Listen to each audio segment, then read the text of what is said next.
Pode? Então, 21 de abril, quarto domingo da Páscoa. Nós vamos fazer, já fizemos na verdade aqui a leitura corrida dos textos, agora vamos fazer a reflexão bíblico-teológica. E depois, embora a gente não está gravando essa última parte, que é a parte litúrgica, a gente faz a terceira parte, que é como aplicar tudo isso na nossa liturgia do final de semana. Então vamos lá, quarto domingo da Páscoa.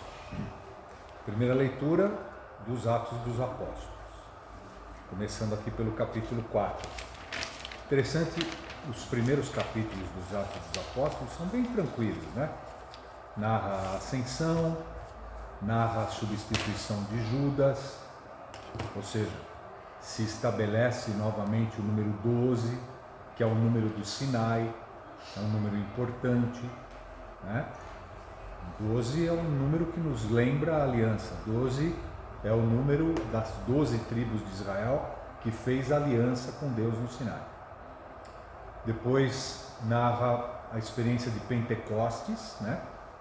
A maturidade teológica do povo de Deus, aquele povo que fez a aliança e que caminhou de forma desorientada durante todo esse tempo, mas chega à sua maturidade teológica com o Pentecostes que os Atos nos anunciam.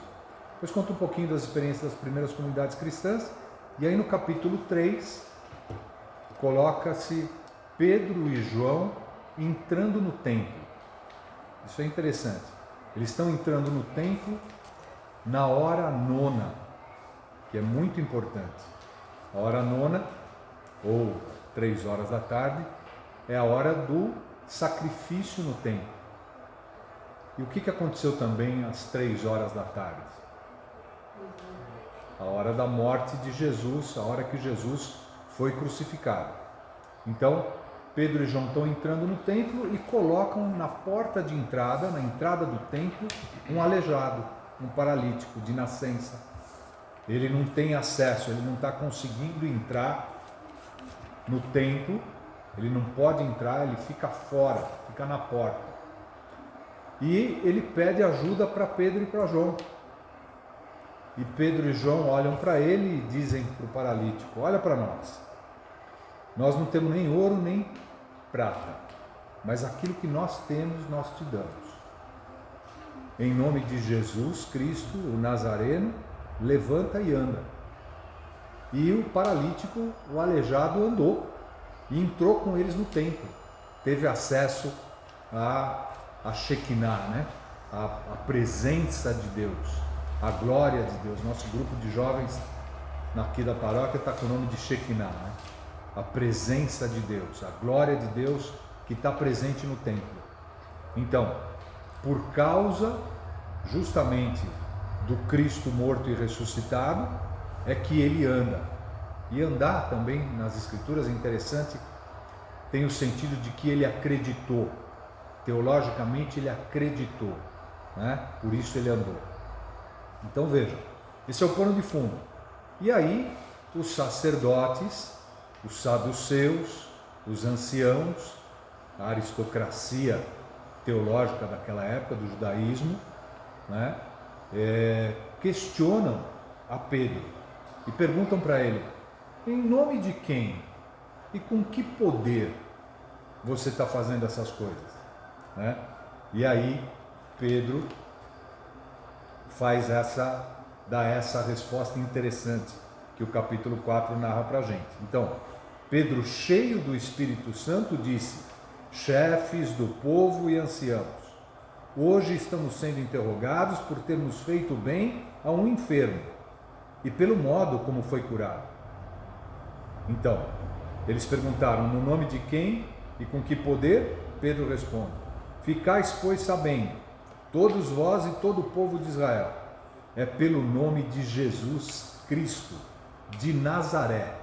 Isso é importante também, Lucas cuida desse detalhe, né? Jesus, Cristo, Mashiach em hebraico, o Messias, né? É por causa de Jesus, o Messias, de Nazaré. E aqui interessante também, Porque Nazaré é tão insignificante que no Primeiro Testamento a gente não encontra sequer uma única vez o nome dessa cidade, de tão insignificante que ela é, Nazaré. Mas é tão importante, e por isso que Lucas põe aí, porque em hebraico, Nazaré, o radical de Nazaré é o mesmo de rebento, é o mesmo de ramo. Lá no capítulo 11 de Isaías, Isaías diz assim, que do ramo de Jessé, é do ramo de Jessé que vai brotar alguma coisa. Então, essa ideia da descendência de Davi está aqui no nome de Jesus Cristo, o Nazareu, Jesus de Nazaré. Não só no sentido de nazir, de consagrado, mas também no sentido de broto, de ramo, que é a descendência de Davi, lá no capítulo 11. E ele virá cheio do Espírito Santo, é da onde, aliás, a igreja tira os 7 dons do Espírito Santo, lá do capítulo 11 de Isaías. Então, Lucas coloca esse contraste, né? Primeiro os chefes do povo, os poderosos, né? O poder religioso da época, muito grande. O texto inclusive chega a dizer um pouquinho antes que estavam presentes Anás e Caifás, os sumos sacerdotes, lembram? Que participam do julgamento, da acusação de Jesus, né? Então, esses todos estavam presentes. Aí, Pedro resolve o problema do paralítico, dá acesso à glória de Deus, por causa deles, por causa do nome de Jesus ressuscitado, ele entra no templo. Então vejam, aquele que vós crucificastes e que Deus ressuscitou dos mortos. Deus ressuscitou dos mortos. Então, é por causa do poder de quem? Né? Vocês lembram que também nos sinóticos, nos três sinóticos aparecem essa discussão de Jesus também com os saduceus, quando eles questionam Jesus sobre a ressurreição. E os saduceus não acreditavam na ressurreição. E é por isso que eles provocam Jesus. E Jesus responde colocando exatamente essa questão. Vocês não estão errados desconhecendo as Escrituras e o poder de Deus? E é por isso que ele diz, é pelo nome de Jesus e pelo poder de Deus que isso está acontecendo, que ele foi curado. Jesus é a pedra que vós, os construtores, desprezastes e que se tornou a pedra angular. Vejam só, esse salmo, vamos dar uma olhadinha ali no salmo. Qual é o refrão do salmo? A pedra que os pedreiros rejeitaram tornou-se agora a pedra angular. Vejam lá o versículo 22 do salmo. O que diz? A pedra que os pedreiros rejeitaram tornou-se agora a pedra angular. E Pedro repete isso aqui. Jesus é a pedra que vós, os construtores, desprezastes e que se tornou a pedra angular. Nós encontramos esse salmo também na boca de Jesus, quando Jesus conta a parábola dos vinhateiros homicidas. Veja aqui, o Salmo 118, desse versículo 22, é um salmo que tem uma atribuição importante, né? uma profecia, e Jesus atribui a si mesmo, chama a si mesmo de pedra. Interessante que no hebraico o radical para pedra é o mesmo de que para construir e é o mesmo que para filho. Olha que coisa, pedra, filho e construir tem o mesmo radical no hebraico. E Jesus atribui a si, né, a pedra que os pedreiros rejeitaram tornou-se agora a pedra angular. Ou seja, interessante, né? Atos dos Apóstolos, São Lucas, dizendo, essa pedra, e a pedra, Isaías também coloca isso de forma clara, lá no capítulo 28, fala sobre a pedra que o Senhor Deus vai colocar no caminho. Essa pedra vai se tornar a pedra angular. E para nós, Lucas coloca, essa pedra, esse é o Filho. Ele foi gerado a partir da ressurreição, né? Deus o ressuscita, tira ele da morte. E essa ideia para a gente é muito forte, né? Em nenhum outro nome há salvação, pois não existe debaixo do céu outro nome dado aos homens pelo qual possamos ser salvos. Vocês lembram? Lá no capítulo 1 de São Mateus, quando o anjo está conversando com José. Lembra o que o anjo disse para José? Não temas receber Maria como tua esposa, porque o que nela foi gerado vem do Espírito Santo. Ela conceberá e dará à luz um filho,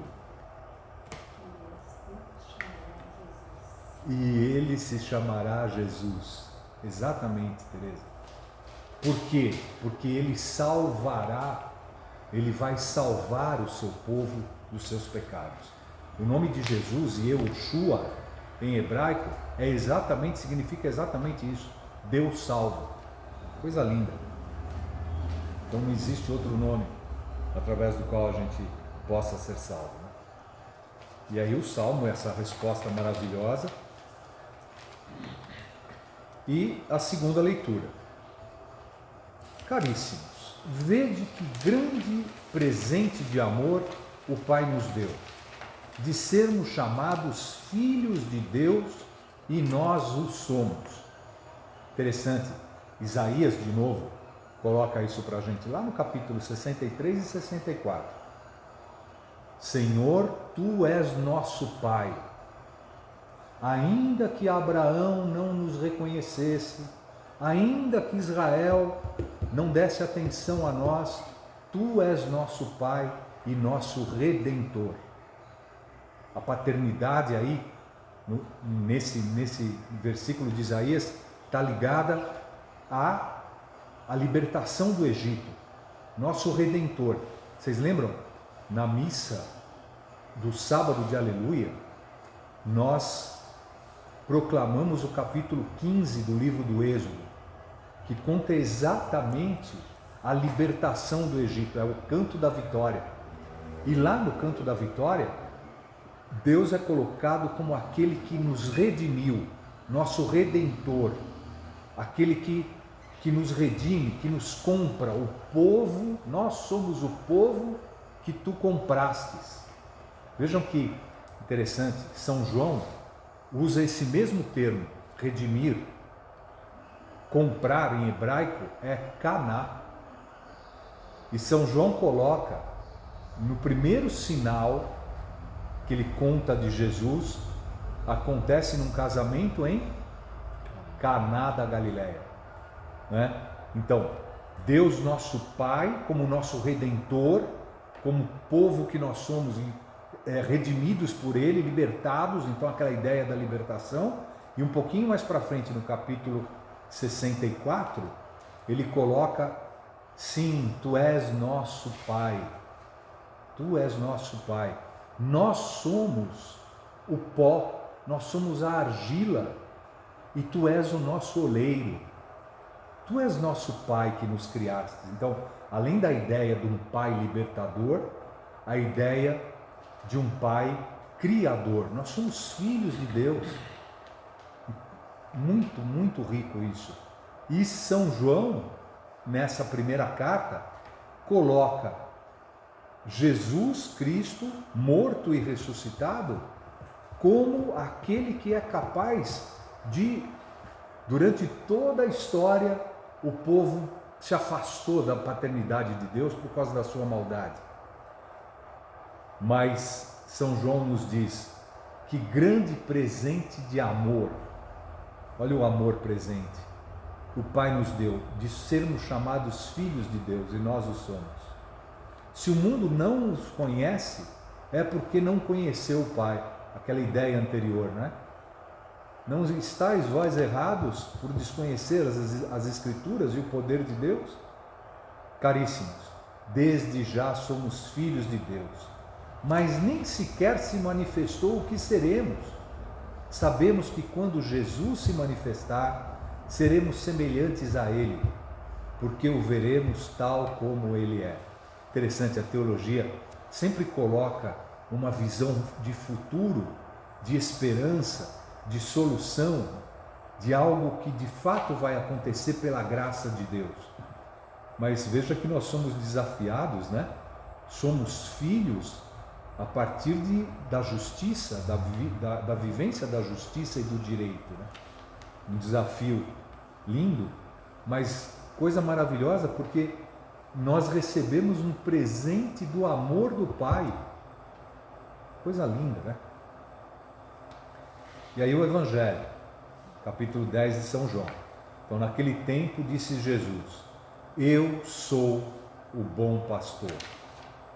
Vejam que eu sou é exatamente o nome que Deus revela a Moisés. Quando Moisés, naquela experiência da sarça ardente, lembra? Capítulo 3 do livro do Êxodo. Moisés pergunta: mas quando eu for falar com o faraó, como é que eu vou dizer que quem mandou eu falar com ele? E Deus responde: eu sou aquele que é. Eu sou aquele que está aí. Então, eu sou está no radical do nome de Deus, o tetragrama sagrado, que os hebreus, os judeus não pronunciam. E Jesus, em São João, repete isso 7 vezes. Vejam que 7 tem ideia de totalidade, né? Então, no Evangelho de São João, Jesus diz: eu sou o pão da vida, eu sou a porta pela qual as ovelhas têm acesso ao Pai, eu sou o bom pastor, como a gente vê hoje, eu sou a ressurreição e a vida, eu sou o caminho, a verdade e a vida, eu sou a videira. Está faltando uma aí. Qual é? Eu sou a ressurreição, eu sou o pão descido do céu, eu sou o caminho, eu sou a luz do mundo. São as sete eu sou que aparecem no Evangelho de São João.